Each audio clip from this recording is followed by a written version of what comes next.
Hey gang, AV here. Welcome to my review of the Boss Fight Studios Vitruvian Hacks Series Z Officer Zed, the Police Zombie. Here he is in the packaging. As you can see, he is a blister carded figure in collector friendly packaging. So you can actually open him up, take him out, and put him back in as though he was never removed at all. That's both a good and a bad thing in my opinion as a collector, but you know, as long as you make sure everything is there before you make a purchase, you really, no harm, no foul. Flipping the card over, you see that he's got a bio card, which is very much the same size as a typical old-fashioned G.I. Joe file card. If you'd like to read it, feel free to pause the video and do so now. Very cool that they include those. I'm very happy to see that always. Here are some other figures that were also available in this same wave. Now that being said, I got this in the April mystery subscription box. This figure is not officially released yet, but he will be. It just so happens that this particular one sped along in the production process a lot faster than all the other zombie related figures that are currently in production, which is why they had quite a few samples of this one available early, which is why those of us that did the subscription service wound up getting one. Let's open him up and see how cool he actually is.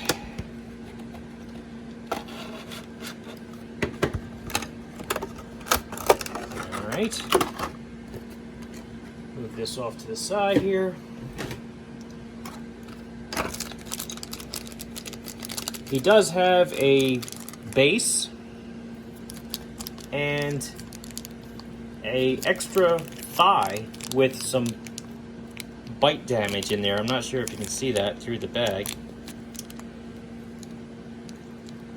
but that is apparently swappable with his left thigh, I believe,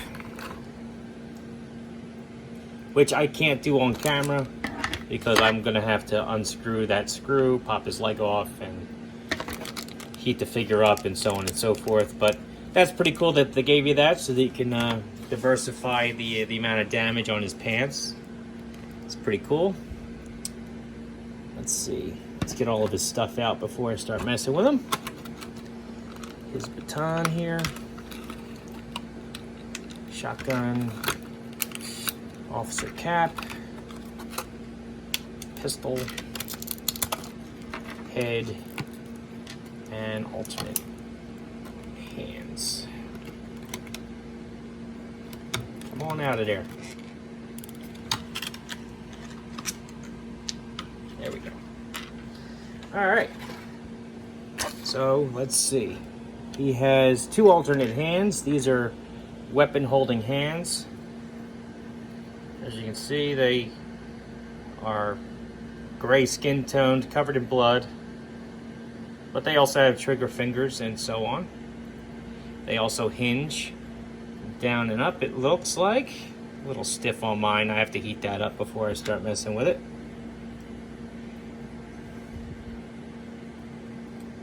But you have a right and left hand that way. You have a baton, which has some brown and or red splotches on it. It's clearly dirty, run down.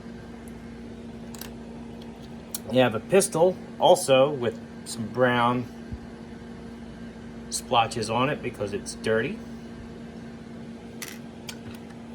Shotgun, again, with some brown splotches on it.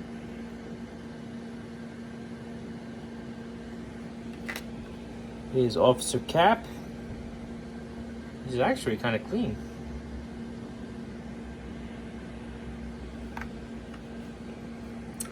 An alternate head.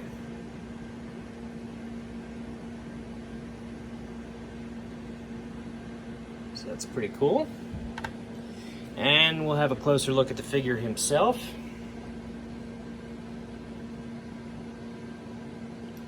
Very nice sculpt on him. Nice painted detail there for the police badge. Badge on his chest. Police shield there on the other arm as well. He does have his utility belt, which can use storage for his pistol and for the baton, so he can carry his weapons around with him just like he could when he was alive.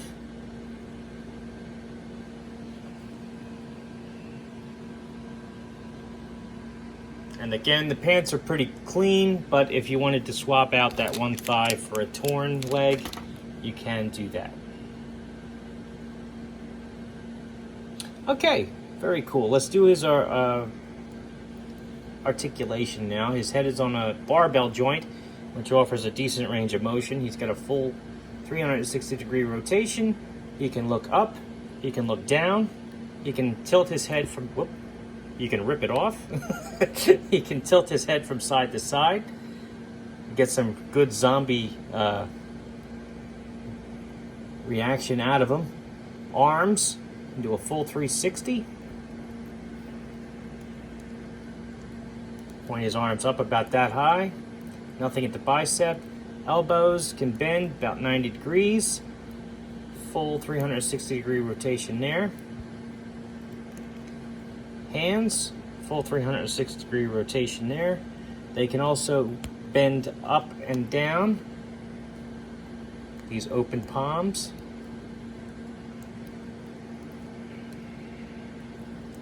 He's got a torso joint, which allows a decent range of motion there. He has a swivel at the hips as part of the figure's construction. Stick his leg up about that high. Back about that far. Do the splits about like that. He's double jointed knees and take his heel back about that far. Ankles, so point his toes down, point his toes up, and full 360-degree rotation. So decent articulation on this guy. Just so you can see, he can wear the officer's cap. It's of a spongy type of plastic, so it conforms to the head, which is nice. Let's do some size comparisons now. Here he is next to a vintage G.I. Joe figure, Snake Eyes. As you can see, he's noticeably taller than him. The vintage collection Luke Skywalker, noticeably taller than him. A more modern G.I. Joe figure from the Dollar General line.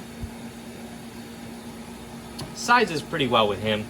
Here's a typical Boss Fight Studio blank, just because this is from a different series. Scales perfectly with him. Marvel Universe Captain America. Scales very well with him. And a Halo, Worlds of Halo Master Chief 1/18 scale. So you can see how much he towers over him. So, very cool figure. I do like them. I think they did a good job with the paint and the sculpt.